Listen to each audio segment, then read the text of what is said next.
Not running the trains tonight, but I am working on my layout.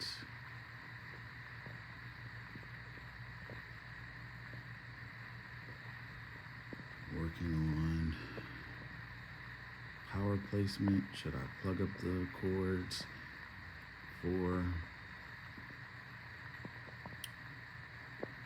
the Lemax villages? Should I leave them unplugged?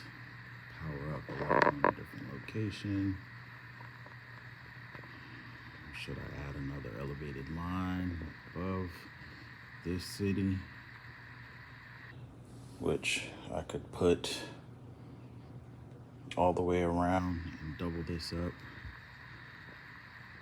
Should I add back the track for my monorail? Still waiting to get my engine back from my Area 51.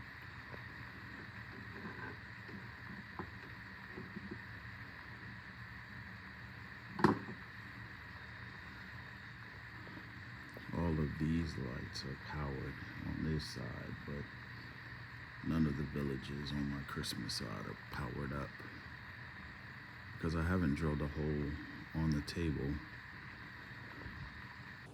And these just run up underneath the track over to the left. So that's the next layout update.